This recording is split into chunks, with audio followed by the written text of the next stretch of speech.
எல்லாம் அவன் துணை. சர்வசக்திக்கு என் வணக்கம். காரக ஜோதிடம், அரியலூர் திருஞான சம்பந்த ஜோதிடர். இந்த எண்களிடம் ஏற்றின் பிரகாரம்தான் ஜாதக பலம் சொல்லி கொண்டு வருகின்றேன். 12 சாணத்துக்கும் எந்தெந்த வார்த்தைகள் பயன்படுகிறது என்பதையெல்லாம் நான் இதன் மூலமாக நான் சொல்லிக் கொண்டு வருகின்றேன். 12 சாணத்துக்கும் 12 லக்னத்துக்கும் 12 ராசிக்கும் 20 நட்சத்திரத்துக்கும் இந்த வார்த்தை அடிப்படையில் ஜாதக பலன் நடப்பதை இந்த எண்களின் மூலமாக சொல்லிக் கொண்டு வருகின்றேன். சபைக்கு 2 எழுத்துக்கள். அந்த 2 எழுத்துக்குரிய எண்களிடம் 3, 4 அதையெல்லாம் கூட்டினாக்கா 7. சபையோட விதி என்கிறது 7. அந்த சபை 7ஆம் இடத்து பலனாக வருகின்றது.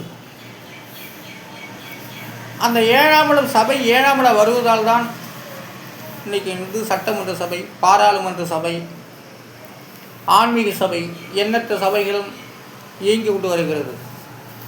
பெரிய சாணத்தில் இந்த சபையில் இருந்திருந்தால் மனிதன் அந்த அளவுக்கு முன்னுக்கு வர முடியாது என்பதை இந்த எண்களிடம் ஏற்றின் மூலமாக தமிழ் எண்களிடம் மூலமாக நான் சொல்லிக் கொண்டு வருகின்றேன். சபை 7ஆம் இடத்து பலன்.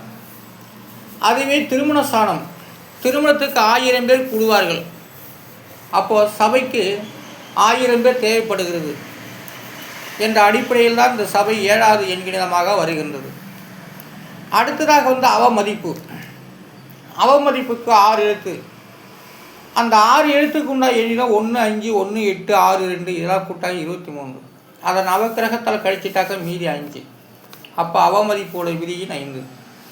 அந்த 5ஆம் இடத்திலும் மனிதன்தான் அவமதிப்பு செய்கிறான் என்றல்ல, வார்த்தைகளும் எண்களிலும் சாண பலன்களும் அவமதிப்பதால் தான் மனிதனுக்கு அந்த சிந்தனைகள் உருவாகிறது.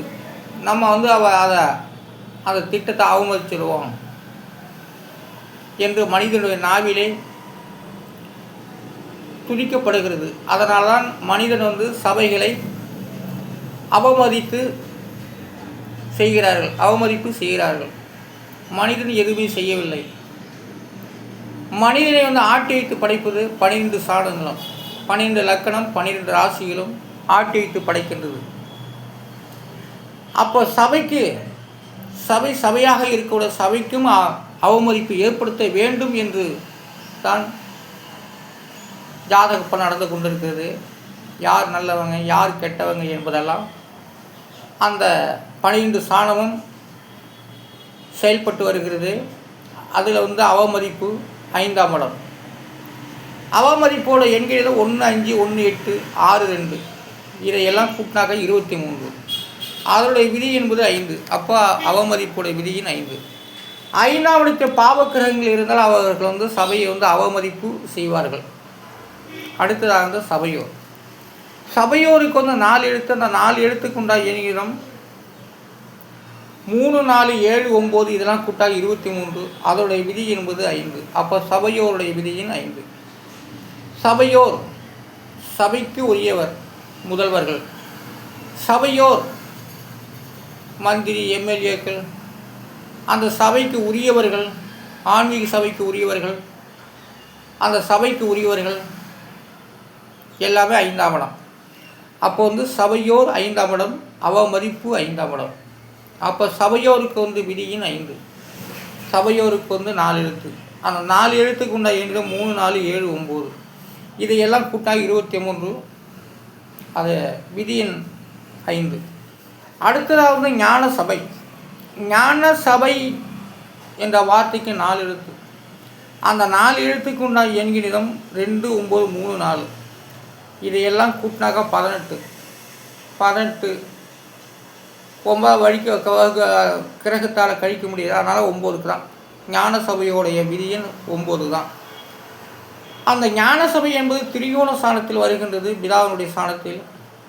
ஏன்னா விட்டு போடுது, தொடங்குறது எல்லாமே அந்த ஞான சபை மூலம். அந்த ஞான சபை அதாவது 9ஆம் இடத்து பலனாக வருகின்றது.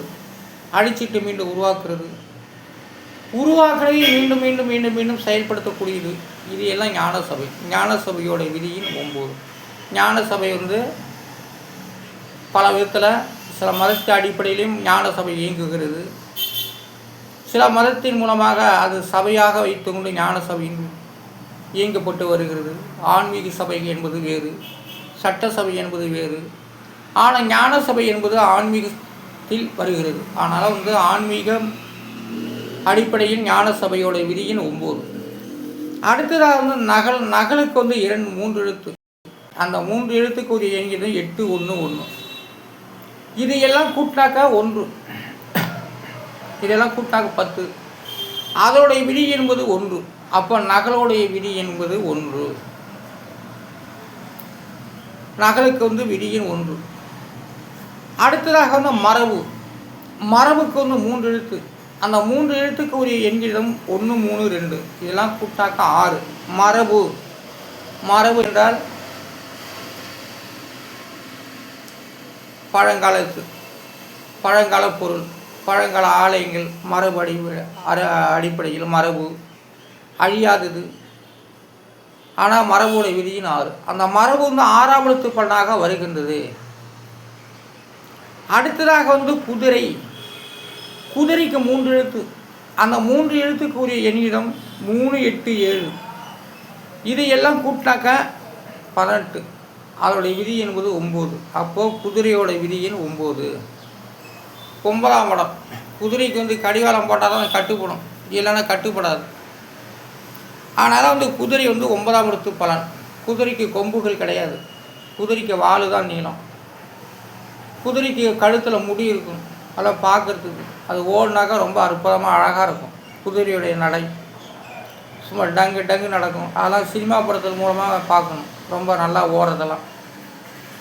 அதனால் மரபு அப்போ குதிரையோட விதிங்கிறது 9. அந்த 9ஆம் இடம் திரிகோணமாக இருப்பதால் தான் அந்த குதிரைக்கு அழகு தோன்றுகிறது. அப்போ குதிரைக்கு கொம்பே கிடையாது. குதிரையோட காதுலாம் ரொம்ப அழகாக இருக்கும். அதனால் குதிரைக்கு 9ஆம் இடம். 9ஆம் இடம் குதிரைக்கு 9ஆம் இடம் தான் அழகு கொடுக்குறது. அடுத்ததாக அசரரி. அசரரிக்கு 4 எழுத்து. அந்த 4 எழுத்துக்குரிய எண்ணிக்கை 1, 3, 2. இதெல்லாம் கூட்டாக்க 9. அந்த அசரரிக்கு 9ஆம் இடம். அசரி என்பதெல்லாம் நான் நிறையா கேட்டிருக்கேன், என்னுடைய காதில் கேட்டிருக்கேன். அசரரிலாம் எனக்கு ரொம்ப இளம் வயதிலேயே எனக்கு காமிச்சுது. அசரி, நீ ஒரு நீ ஒரு மிகப்பெரிய ஆள் அப்படின்னு சொல்லிச்சு. இன்ன வரையும் இல்லை, நிறைய தடவை அசரை எனக்கு அருள் தந்திருக்கு, திருவருள் தந்திருக்கு, என் முன்னால் ஆடி இருக்கு. அந்த அசரு என்பது யார்? நிலவு தான். நிலவு ஒரு பெண்ணாகி என்றெல்லாம் கவிஞர் எழுதியிருக்காங்கனாக்கா சாதாரணமாக அவங்க கண்டு தான் சொல்லியிருக்காங்க. அதனால் அசரி என்பது அது ஒரு தேவதை. அசரி என்பது அது ஒரு மொழி சம்மந்தப்பட்டது. அசரரி என்பது அது ஒரு கல்வித்தாய். அசரி என்பது மனசுக்கு மனசு மாறி வருவது தான், அதான் அசரரி. அசரருடைய விதியின் 9. பாண்டவர்கள் அசரரி கேட்டிருக்காங்க. தர்மனை அசரரி கேள்வி கேட்டாங்க, அதுக்கு தர்மராஜா பதில் சொல்லியிருக்காங்க. அதெல்லாம் நான் மகாபாரதத்தில் படிச்சிருக்கேன். அதனால் அசரருடைய விதியின் 9. அதனால் அசரரி என்ற பாரதங்களை படித்தவங்களுக்கு தான் தெரியும். அசரரி என்றால் நம்ம கண் முன்னால் ஆகாயத்தில் நின்றுட்டு பேசுவாங்க, அந்தரத்தில் நின்றுட்டு ஆடுவாங்க, அதுக்கு தான் பேர் அசரரி. அது ஒரு பெண்ணு தான், அது ஒரு மாயை. ஒன்று சொல்லிவிட்டு போனாங்க, வரவே மாட்டாங்க. அடுத்த பிச்சை எடுக்கிற நேரத்தில் தான் காமிக்க தெரிவாங்க. அப்புறமும் ஒரு குறிப்பிட்ட ஆண்டு காலம் வைப்பாங்க, எதுவுமே நடக்காது. அது அந்த காலத்தில் சத்திய கட்டளையாக வாழ்ந்தாங்க. அதனால் அந்த கேள்விக்கான பதில் சொன்னாயான்னு கேட்பாங்க. நீ கேள்விக்கான பதிலும் சரியாக சொல்லியிருக்க அப்படின்னு பாராட்டும். அந்த பாராட்டக்கூடிய நேரத்தில் தான் மக்கள் அவரை நம்புவார்கள். அதனால் அசரரி என்கிற விதிங்கிறது 9. அசரரிக்கு 4 எழுத்து. அந்த 4 எழுத்துக்கு ஒரு எண் 1, 3, 3, 2. இதெல்லாம் கூட்டினாக்கா 9. அசரருடைய விதியின் 9. அடுத்ததாக ஆழம். ஆழத்துக்கு 3 எழுத்து. அதற்குரிய எண்கிடம் 8, 6, 7. இதெல்லாம் கூட்டாக 21. அதோடைய விதி என்பது 3. அப்போ ஆழத்துடைய விதியின் 3. அடுத்ததாக மேடு. மேடுக்கு வந்து 2 எழுத்து. அந்த 2 எழுத்துக்குரிய எண்ணிடம் 2, 7 அதோட விதிங்கிறது 9. சமம் 2 தராசு 2 சமமாக அதான். ஆனால் ஜாதகம் என்பது ஒரு வார்த்தை அடிப்படையிலே நடந்து கொண்டு இருக்கிறது. 12 சாணத்துக்கும் வார்த்தைகளால் முக்கியமாக இடம்பெற்று வருகிறது. மனித சாதாரண நினைச்சா மனிதன் நினைப்பதெல்லாம் நடந்துடாது. அந்தந்த சாணங்கள் வந்து ஏற்றுக்கொள்ளப்படும்.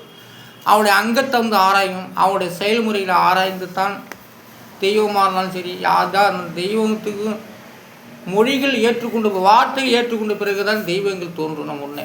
அதனால் வந்து ஜாதகம் என்பது வார்த்தை அடிப்படை 12 சாணத்துக்கும் 9 நவக்கிரகத்தால் 12 சாணங்கள் சொல்லப்பட்டு வருகிறது என்பதை இந்த வீடியோக்கள் மூலம் சொல்லிக் கொண்டு வருகின்ற இந்த யூடியூப் மூலமாக ஃபேஸ்புக் மூலமாக ஃபேஸ்புக் லைட் மூலமாக போட்டு வருகின்றேன். எல்லோரும் ஆதரவு தரும்படி மிக பணியும்படி கேட்டுக்கொள்கிறேன். காரக ஜோதிடம், அரியலூர் திருஞான சம்பந்த ஜோதிடர். நன்றி, வணக்கம்.